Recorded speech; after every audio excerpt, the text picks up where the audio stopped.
if Manuel went on much longer, I would have changed my topic because I'm not a soccer expert, but and higher education is the thing that I'm really interested in.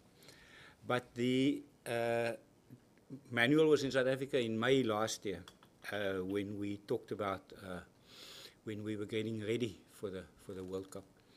And we talked about socially what was happening in the country around an event of this magnitude.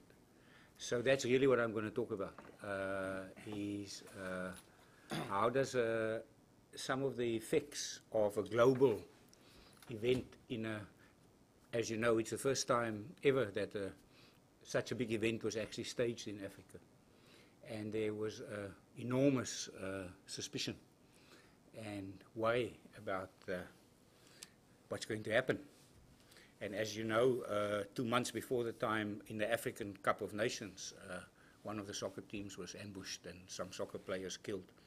And so there was a great sort of ambiguity, not only about amongst the rest of the world, but amongst ourselves. And that's really what I want to talk about.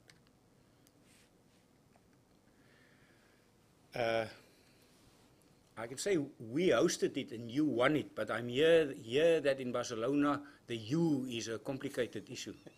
So I won't elaborate who's the you, I just know you. And it was clearly a very different experience for you, who got all the glory and then went home, and then we stayed behind with the stadiums that we don't know what to do with. But that's part of it. But really, in the South African context, this World Cup was the second biggest event in the new South Africa, the post-94 South Africa, after the election. And it wasn't actually the event as such. It was everything that built up to the event. The enormous politics and organization. This wasn't simply a decision to hold the event in South Africa.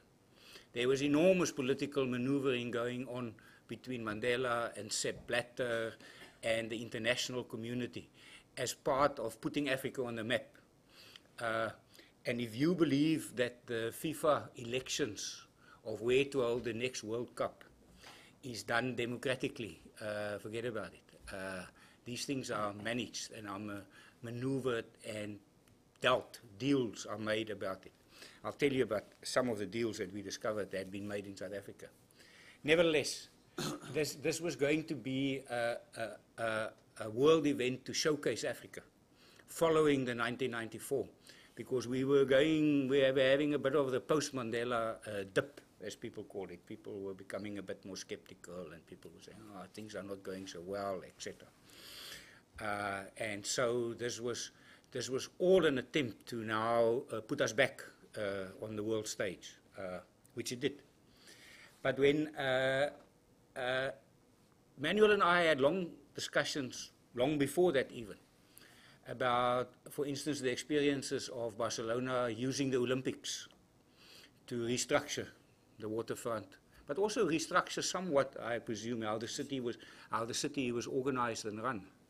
And Manuel has written about it. And in 2000, when Manuel visited us in South Africa for the first time, he talked quite a bit about that, about using big events as a way of stimulating development. And interestingly, the day he left last August, he said, after the World Cup, you must come and talk. Of course, he predicted that Spain and South Africa would be in the final. We knew that wasn't going to happen. We thought, well, Spain may have a chance, but we knew we didn't have a chance. And that was a very interesting thing that happened. The fact that the South Africans never thought that we will win it. And the subsequent change, and how pleased people were when the team didn't do too badly, but actually how the whole nation then started choosing different teams to support. Moved away from this kind of mindless patriotism you have in Spain and in England, where it's only their team, it's their team. They cannot imagine another team. We were forced to imagine other teams and support these teams, and it was a very interesting experience.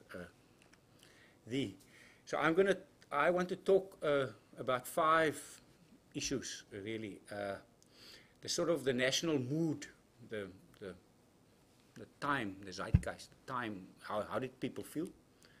I want to talk a bit about the infrastructure development that went along with the World Cup, the issue of equity, who won, who gained and who didn't from this. And then the big issue was the issue of social cohesion, trying to, this was sort of the second phase of the Mandela Project, of bringing the nation together. And it did some interesting things, which I'll comment on. You could really divide it into 3 phases. Excited skepticism. Everybody was very excited, but everybody was very worried that this thing wasn't going to work. We were going to pull this thing off. But there was an interesting difference between international view and national view. Internationally, the world, and the biggest mouth was this Kaiser Beckenbauer from Germany, the great German soccer star, who kept on saying they can't build the stadiums. And they even had a second plan in place to move the World Cup to Australia, because Australia was the other third world country who actually has a set of stadiums in place. We thought that was a very interesting and uninformed European perspective because they saw South Africa as an African country. They didn't see South Africa as a kind of a mixed in-between country. South Africa has got 5 global construction companies that build all over the world. And we knew to build the stadiums wasn't going to be the problem. What we worried about was the social issues, crime, and what was going to happen in these big social events where so many people are going to be together. And not only South Africans. Large numbers of people were coming from other parts of Africa. Nigerians, Cameroonians, Ghana. Some were coming to watch the soccer. Some were coming because they saw the Soccer World Cup as an opportunity for making money, legally or illegally. So this was kind of like a honeypot in Africa. So there were people coming from everywhere.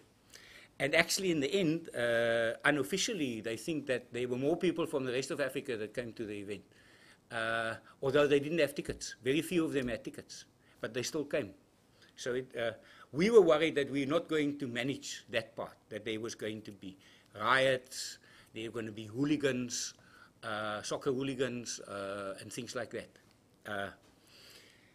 Then, of course, when it went off, okay, while it was on, there was this sort of surprise euphoria. We couldn't believe it was happening.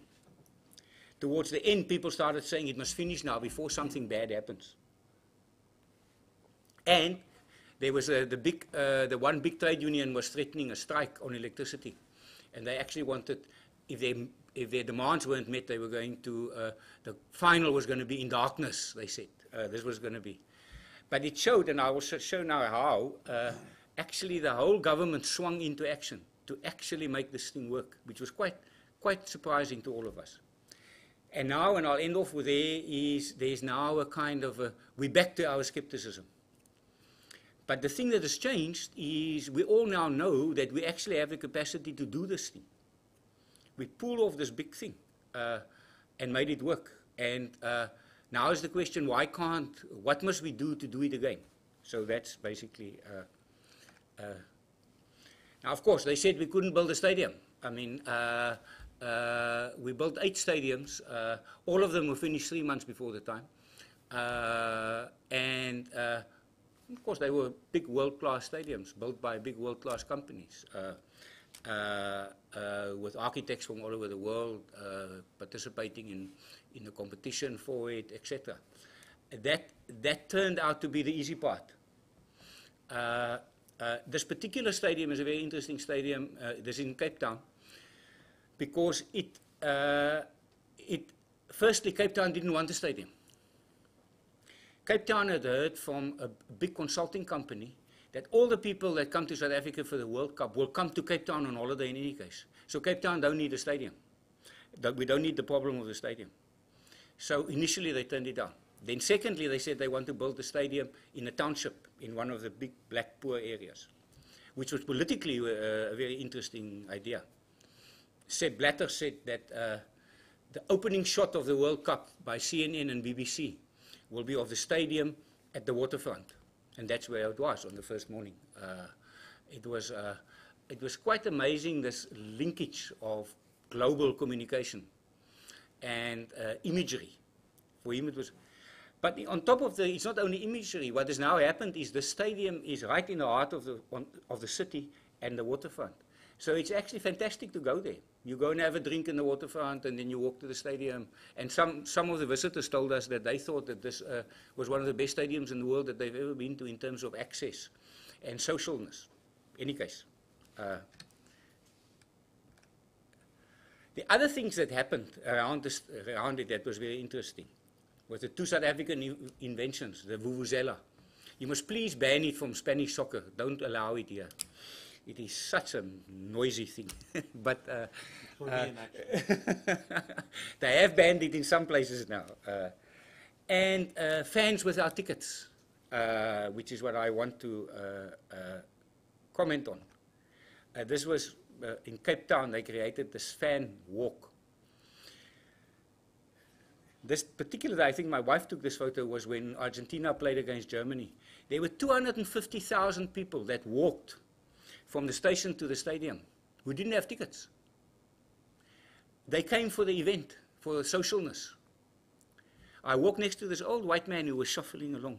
And I said, "Uncle, where are you going?" He says, "I'm walking to the stadium." I said, "For what?" He says, "You know, I haven't been in the city for 10 years. And I'm seeing the city on the TV." He says, "I don't see the city on the TV. And there's all these people, so I came." I said, "Are you going to the soccer?" He said, "No, I don't have tickets. I've never seen a soccer game in my life." I said, "And will you see this game?" He says, "No, by the time I get back home, this game will be over. I'll watch it on TV when they do a replay." So there was this, and then people would have drinks, and they would talk, and they would socialize, and black and white. And the interesting thing was, they came there by train. Now, in South Africa, whites don't go on the train, and middle-class blacks. Trains are only for the poor. They're quite dangerous. They're totally unreliable. And suddenly, apart from the Cape Town one, at the other stadiums, they found it was difficult to get there by cars. At the first opening in Johannesburg, it took some people 9 hours to get back from the stadium by car. While there's a train that takes 30 minutes from Johannesburg city center to the stadium, which nobody had used. From the second, this was one of those trains. People were on the train, whites, who would drive with their big BMWs and their big 4x4s and park at the station. Then there was a huge chaos of parking at the station because nobody ever parks at the station. Everybody walks to the station. But it was a complete change of social event, of people suddenly socializing with each other. My wife is black, and she had never been on a train in Cape Town in 10 years that she's lived in Cape Town. So she said, "We must go on the train." So we got to a station, and there was a taxi with a whole lot of local black people in it, which had stopped. And they were all standing and watching. What they were watching is the train was full. There were these whites running up and down on the platform trying to get into the train. One said to me, "I never thought I'll see whites running to get into the train." But in the train, people were singing. Some were supporting Argentina, some were supporting Germany. It was a very curious, interesting social togetherness, which we never had before, and which I want to comment on afterwards. This was the change. When South Africa got knocked out, all the South Africans, at least, decided they must support Ghana, which was the remaining African team, and they went through to the quarterfinal. And there were all these whites dressed, South African whites dressed in Ghanaian outfits. And I mean, this was particularly interesting. My son-in-law is a famous photographer, and he takes photos. So, they used masks, and it was their idea of being a Ghanaian. But it was a very strange thing. But they were there in their thousands supporting the Ghanaian team. This is my daughter, Julia, who had only been to a soccer game at the opening and at the final. She's never in her life been to a soccer game. And she chose the right team for the final. But so it was people who were not soccer enthusiasts. And actually I want to comment briefly on the South African soccer fan. In South Africa, blacks are supporting soccer and whites are supporting rugby, which is we had the Rugby World Cup in 1995 too, between 7 countries, but we still call it a World Cup. But actually, South Africa has got a huge white soccer support fan who supports British soccer and the UEFA League. They watch soccer at home, they don't go to the stadiums. The poor blacks go to the stadiums and watch soccer, and the middle class blacks also watch the British. They also walk around with Manchester United and Liverpool. So there's almost a kind of there was a silent or a hidden soccer support base in South Africa, which people weren't quite aware of how big it was. And they all came out in this event now, which surprised everybody that there were so many people. One of the problems that we're now going to look at is that the public schools in the white areas, although they've got black kids now, don't offer soccer. So that they offer rugby and cricket, which is the other sport. And the other strange thing about South Africa is there's a lot of pressure for the rugby team to get more black players. But there's no white players in the soccer team, except one guy, and he didn't make it in the actual competition. So it also still reflects partially the South African struggling with itself. You could look at this as, if you look at the literature on developmental states, what do you require for a successful developmental state? The issues are really around state coordinating power, the state being able to put forward a goal or a vision, and the state actually being able to deliver something on time. And you could quite interestingly look at this project as a kind of a developmental state project, one-off that we did. It was interesting, the government didn't borrow any money. This was actually money that they hadn't spent, was spent on the World Cup. 6 billion euros in the end. But it was on infrastructure that they should have spent the money on in the last 10 years, and they didn't. They were building up this sort of kitty almost. So a whole lot of things got run down, but they weren't fixing it. They were saying, we're going to fix it for the World Cup. So the World Cup became a kind of a focus for the whole country. And then when Cape Town said, we don't want the stadium, they said, well, then you don't get the infrastructure money. And the stadium was only about 400 million euros, while they could get about 1 billion euros in infrastructure.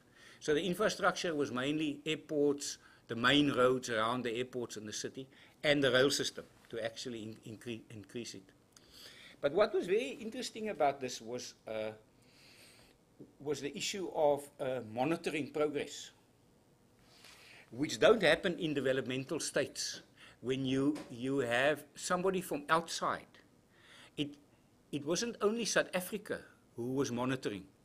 It was actually FIFA had a committee. And every month they had a progress report. How much progress have we made? And this actually kept the government on target. When they started fighting and when there were squabbles amongst them. I mean, at one stage, some of the workers in the Cape Town Stadium went on strike. So in typical global company, they imported a whole lot of Filipinos from Saudi Arabia who were expert workers. But then the other workers went on strike and said, no, you can't have Filipinos here. We must now get back to, you must bring the South Africans back. And FIFA saying, if you don't make a decision quickly, we'll bring in another company to come and finish off the stadium. So it was a very interesting tension between the South African national government and almost an external government that was putting pressure to deliver, which is something that we don't have. This was a cartoonist on Sepp Blatter. showing the Roman Empire, the Genghis Khan, the British Empire, and then Blatter saying that they were all amateurs because FIFA is the only real global empire. So what happened in the issue of equity? And FIFA played a very important role in that. The government promised, as usual, something for everybody.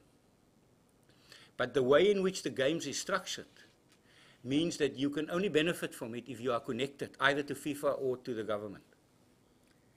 So for instance, small traders, people who sell football shirts and who sell things. According to FIFA rules, they were not allowed within a kilometer of the stadium. In the stadium were only FIFA-approved organizations, and a number of them were American, McDonald's, Coke, etc. They weren't even South African. You had to pay something like 20 rands for Coke, which South Africans thought was totally outrageous, and 40 rands for $4 for a hamburger. But nobody else was allowed to sell. And then for the first time, we actually saw our tax officials in the street checking out people to make sure that they weren't selling, that people could only sell FIFA-approved soccer shirts. They couldn't sell these. There were lots of Cameroonian and Ghanaian and other women traders in particular who had bought these cheap imitation shirts made in China, which looked exactly like the one. The official one cost $100, and they were selling theirs for for 10. But the tax officials went and confiscated it, and even fined them, because they were not allowed to sell this. The same thing with travel agents. Travel agencies, there's only one big agent. Everything had to go through, and this was Sepp Blatter's cousin, and Robert Mugabe. Explain Blatter. Explain Blatter. Blatter, oh, Sepp Blatter, the head of FIFA. And his family connections run a whole lot of companies that are related to the FIFA sort of infrastructure. So small travel agencies couldn't actually buy tickets. So you couldn't get people in the country. You only had to be accredited. So actually, and then very funny, 2 or 3 days ago before I left, they had a big thing in the newspaper and said, who were the 5 guys that got paid the most last year in South Africa? And they were all 5 white guys who are the 5 heads of the 5 construction companies, who all got bonuses of 2 to 3 million euros on top of all their, because they were performance bonuses. This is now not corruption. I mean, corruption, a lot of other people made money, but that's something else. So it was actually a very interesting event that promised a whole lot for everybody. But the way that it's structured internationally and nationally, it's only the people who are connected to either the national government or to the global organization that could actually benefit from it. So during the World Cup, slowly this sort of resentment started building up. People started realizing that poor people are not going to get anything from this. This place was quite famous. It also got onto CNN and the BBC. It's called Tin Town. They built like 20,000 houses. This is the contrast to the stadium.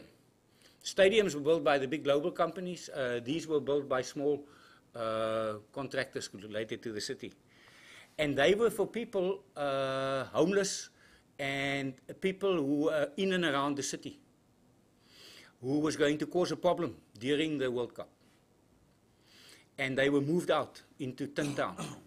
But in very interesting ways. I mean, I know some of these people. I live in the center of the city next to gardens. And some of these people sleep in the gardens. So I talked to them. They said, no, they offered them a kind of a pension or a little for 1 or 2 months. They even offered them some shavers so that they could shave, so that they could look a bit better when they come to the city. They didn't ban them from coming to the city, but they weren't allowed to stay over in the city at night. And they had to move out during those periods and during the periods of the actual games. This was I actually had seen this woman in the gardens too. living there. So this was the sort of another side of the same event. What was very interesting was this unprecedented civility and social interaction between whites and blacks, between foreigners and locals during this period, something that we had never seen before. And suddenly local South Africans were going to restaurants, not restaurants, like eating places and drinking places in the townships, where they would never go before, because the TV was showing foreigners going there and having a good time. So it was a very contradictory thing where foreigners were actually telling South Africans, but there's another part of the, and some of those places have now become quite established. There was a thing in the last week or two saying that they are now actually still getting business, which they never got before. But and then also suddenly there was police visibility about crime. That was unprecedented. Everybody's asking where were these policemen before the World Cup and where are they after the World Cup, because you don't see them after the World Cup again. And interestingly, we set up a kind of there's a special court system that was developed by the Germans, where you could charge and fine somebody within 24 hours after they were arrested during the World Cup. And it worked very well in Germany. The interesting thing was in South Africa, in Germany there were over 1,000 people charged. In South Africa it was under 500 were charged. And it was all for petty little crimes, stealing a cell phone, etc.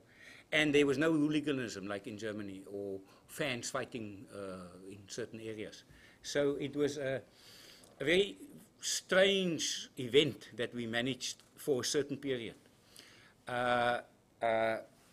The key thing for me is that Africans after apartheid, when black and white, when we were always regarded as a strange lot, as a kind of a pariah state, this was their moment of being recognized as being global citizens, which is what they are. They want to show that they're in Africa, but they're also global. They're also not just Africa. And therefore, for them, people coming from all over the globe, large numbers of people from Latin America. We had totally unexpected numbers of people from Argentina and Brazil and places like that. People that the average South Africans would never see or socialize with. They were suddenly there, and everybody wanted to show them that we are part of the world. We are world citizens. We are not a strange local lot with some funny behaviors. And we think that was, and when this was recognized, this made people so happy. People were so pleased to be recognized as being a global system. I'm almost finished. The problem, of course, is that these divides are, on the one hand, social, and we manage them socially for this period, but actually they're structural. They have to do, they're not just attitudinal. And there was everybody agrees that there was a huge attitudinal change in the country during the World Cup. But then, of course, people still live in different places. Those people in the tin town are either still living in the tin town or they're living homeless in the city. And towards the end of the World Cup, in the last 2 weeks, there was a lot of talk about xenophobia. And there was a lot of talk going around that the other Africans must go home now. They mustn't stay on. And this comes from the fact that South Africa had to absorb like 3 million Zimbabweans over the last 5 years who left Zimbabwe and came into South Africa. They were not integrated by the South African government, who didn't want to put them in camps like they do in Biafra and they do in other African countries where there's a problem, because they didn't want to make it appear to be a problem. So these Zimbabweans and people from Cameroon and DRC and these countries just moved into South Africa, lives in the townships with other Africans. But of course, many of them are better educated, and many of them are quite skilled in informal trading. So they actually took over a lot of and they actually, some of them would probably have benefited more from this kind of trading than the locals. So there was a lot of tension about what was going to happen after this. And the same cartoonist had this quite cynical cartoon showing that during the World Cup we were all Ghanaians, and after the World Cup we were chasing people away and say people must now go back to Ghana and to Zimbabwe because they can't stay there anymore. And then, of course, within a week after the World Cup, we had a major public service strike of 2 million civil servants who were basically saying that they had not benefited as much from the World Cup as they had thought they would. And they now want their, and the politicians and the middle class have, and they want an increase in salary. And so we've had like 5 major strikes in different sectors, in the motor industry, in mining, but the big one was a civil service, of people demanding some kind of increase. I'm going to finish off with a, when you look back at that, it seems to me, in sociology terms, that for the first time, well, for the second time with the 94, there was a pact in the society around that this was a big event, that this was something that everybody had to contribute to. And actually, everybody saw an interest in it. Everybody thought there was going to be some interest for them in this. So all the squibbling and all the fighting that there was about where the stadium should be, whether we should have it, etc., disappeared in the last 18 months. And everybody was in favor of this. The issue was, and that showed that we actually have an enormous capacity to build infrastructure. It also shows that we've got considerable capacity for social cohesion. But the question is now, what next? And it also shows the short-livedness of a sport event as a pact, something that comes and goes.